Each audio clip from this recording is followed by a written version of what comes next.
Hello Bluecoat, it's Mr. Harris here, and I'm bringing you probably the penultimate votes for schools for this year. So let's get started. I'm going to be holding this up most of the time. So here's what's been in the news this week. After a rise in cases, Leicester has gone back into lockdown with all schools and non-essential shops closing. Just a reminder that we should continue to take this threat seriously and follow the guidance as much as we can. Lots of groups and charities are campaigning for more Black history to be taught in the curriculum, and I've got a video for you just to watch from Newsround. So I'll pop this on, just check the volume's high enough. Oh yeah, it's going to be high enough. Here it is. As a Black child, I'm growing up hearing about Black history and how we became who we are today. I know a little bit about Black history, like how our ancestors were used as slaves. I would really like to learn more about Black history. I would like to learn more about the achievements of Black British people, pre- and post-slavery. I know a bit about Black history because of what my mum's told me, but I think it would be really nice to learn about it at school.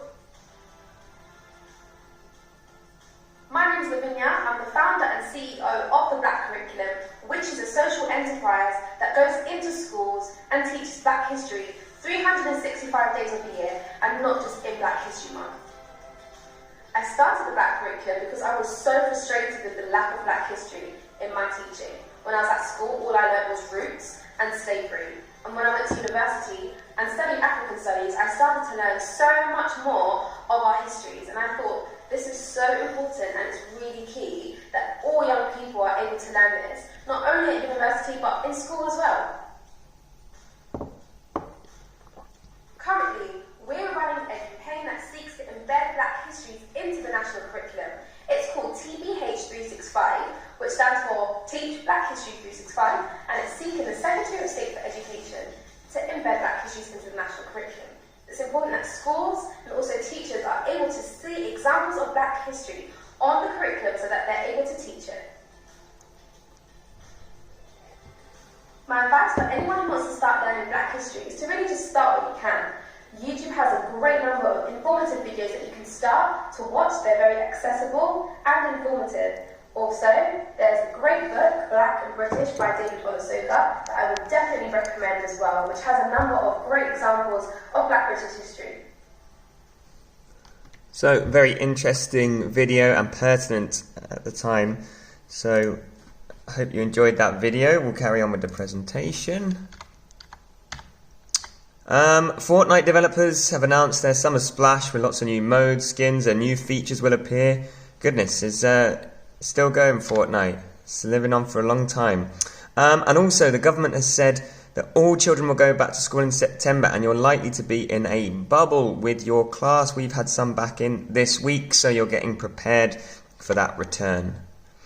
Right, we're going to take a look at some statements now, and you need to move to the left if you think it's true, and to the right if you think it's false. So, here they come. The earth is flat, true or false?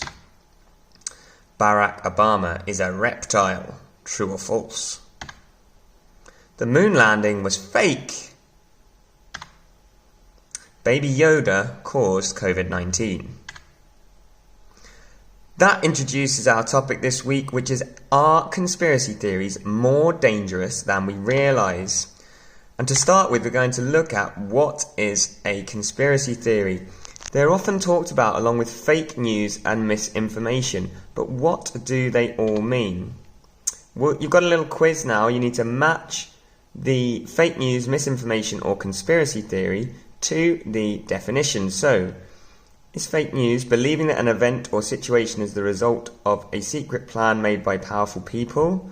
So is that fake news, misinformation or conspiracy theory? A story that looks like news but has actually been created as a joke or to make you feel a certain way? And the final option, wrong or partially wrong information that's trying to trick you. Fake news was, of course, those stories that are jokes or designed to make you feel in a certain way. misinformation is wrong or partly wrong information that's trying to trick you. And a conspiracy theory that we're looking at today is believing that an event or situation is the result of a secret plan made by powerful people. The other difference between these is that conspiracy theories are believed by a lot of people, and they say 20%, that's 1 in 5 people, believe the most popular conspiracy theories. Scientists try and think that is because humans like to find patterns in everything. So if you got sick after eating green meat, you might think that green meat is bad. However, experts say sometimes we find the wrong patterns. For example, Baby Yoda appeared on TV in December 2019 at the same time as COVID-19 started. Did Baby Yoda cause coronavirus? There's another video here for us to watch. Certain theories can sometimes seem quite believable at first. They give people a sense of community. There's many conspiracy theories that are followed by a lot of people. So we're just going to look at this trailer for a Netflix documentary and see what you think. Does it draw you in?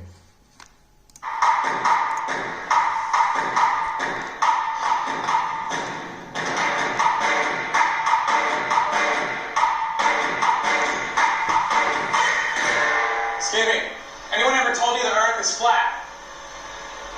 The number who think the world is flat is growing. Thousands, if not millions of people. I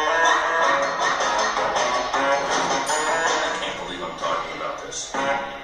There are millions of flat earthers. If you look on Google Trends, it's like a spike. There's flat earth dating sites. We've got songs. I'm gonna puddle on my bezel. The sky is the limit. Probably literally. Ah, I see what you did there. Why is it expanding the way it is? Get online, you'll see so-called evidence that seems scientific, and you go, maybe they're onto something there. They find this audience. They taste them as gospel. I just want you to feel comfortable in things that I believe. We're trying to get to the point where it's accepted.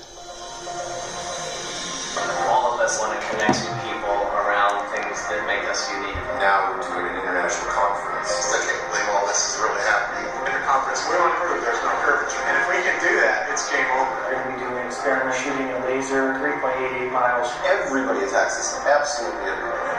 We've always been called names. These people live amongst us. I lost friends. I was so devastated. People give you strange looks. That's fine. Let them think what you want. They're just asleep, going through life. They're just background noise. I don't believe this. It doesn't mesh with reality, so don't change my view. Change reality.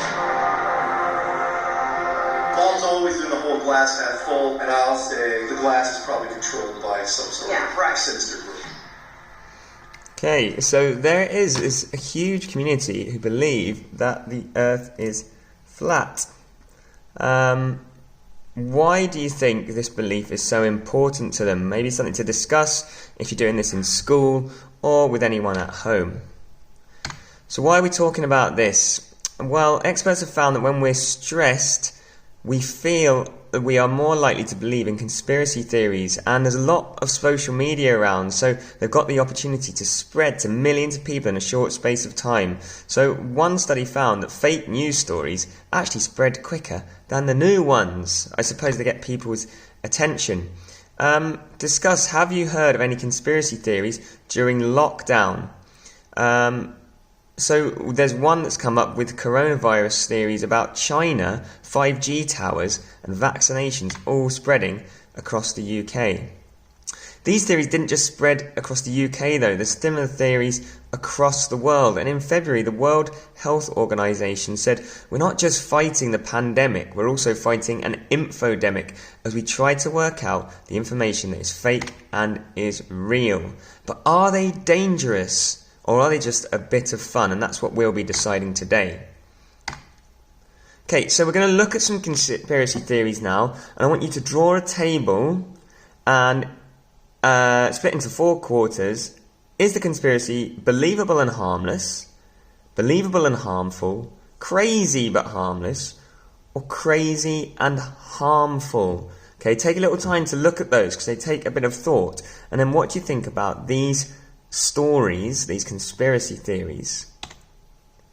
First one, The idea of reptilians was made popular by former TV presenter David Icke, who claimed shape-shifting reptile human creatures control Earth by taking human form and gaining power. David Icke believes that many leaders, including our royal family, are possessed by reptiles. Is this believable and harmless? Crazy and harmless? Believable and harmful? Crazy and harmful? I think maybe that's crazy to think, but probably not too harmful. In 1969, NASA flew Neil Armstrong and Buzz Aldrin to the moon, and they were the first country to set foot on the moon. It was shown on television, but some people believe the moon landing was fake to win the space race against Russia. That was the Soviet Union back then. What do you think about that? Where does that fall, the moon landing being faked? Here's the one we just mentioned. 5G spreads coronavirus. They think it's an upgrade for mobile phones called 5G. They think this could have caused the virus, and it's spread by towers. There's no evidence for this, but it spread quickly online, and 77 towers were set on fire, and some of the engineers who work on the towers were attacked. Crazy and harmless, believable and harmless, believable and harmful, crazy and harmful. What do you think? Here's that flat Earth one we looked at. So this group has tried to find evidence that the Earth is flat, but all the tests they've done show that it was actually round. Where do you think that lies? I've heard members of my class talk about this before. Many conspiracy theorists believe in the Illuminati, a secret society which controls important world events and even the government. While an Illuminati did exist during hundreds of years ago, it wasn't very powerful and ended in the 1780s. But theorists, conspiracy theorists, think that lots of famous people are members, and some think this group created COVID-19. I think this is the final one now. So the Black Death was a pandemic that spread more than 600 years ago and killed approximately 25 million people. That's huge, children. It was also known as the plague. There was a conspiracy theory spread that the disease was caused by Jewish people. Across Europe, thousands of Jews were killed by people trying to stop the spread of that disease. Of course, this theory was not true. Where do you think that could fall? Certainly think that's harmful. So take a little bit of time to look at your table and see where they're all placed. Do you now think that they are just harmless bits of fun, or could they be a bit dangerous? You could add any to your table that you've heard of before. What would you do? Right, we're going to look at 3 scenarios on the next few slides. Decide what you think the best thing to do would be, then click to see if you're right. So we're actually going to give you the answers on this one. While on YouTube, you see a video that tells you a local fire that hurt lots of people was set by the government. I mean, they started the fire. They say there is a lot of evidence to show that the government is lying and that you should join a protest this weekend. What should you do? Watch the next video titled "Government Want to Silence Us," speak to an adult seen and ask questions about it, or go to the protest to find out what evidence they're talking about. That should be B, I think so. Speak to someone about it. While browsing, you see a website that says that aliens live under the ground and are soon planning attacks on humans. Do you copy the information for your geography homework and give it to your teacher? Tell your friends all about it? Or do some research to see if any well-known websites agree with the theory? C is a good option there. Get the full facts. A friend keeps talking about a conspiracy theory. When you told her it wasn't true, she shouted at you. You don't want to lose a friend, but you don't know what to do next. Do you talk to her calmly and explain, laugh at her, or agree not to talk about it anymore and pretend that you never had the argument? That would be A. That's a much better thing to do. Okay, I'm going to wrap this up now because the video is getting quite long. There are your reasons for and against, whether you think conspiracy theories are more dangerous than we realise. Go here to vote. I'll put it in the video notes underneath this video. There's a little extension for you to create your own conspiracy theory. So it's to make a table, put some different options in there, roll the dice and see what you get. You can get some pretty funny options there. You aren't told off a tree, but it's a secret, for example. Okay,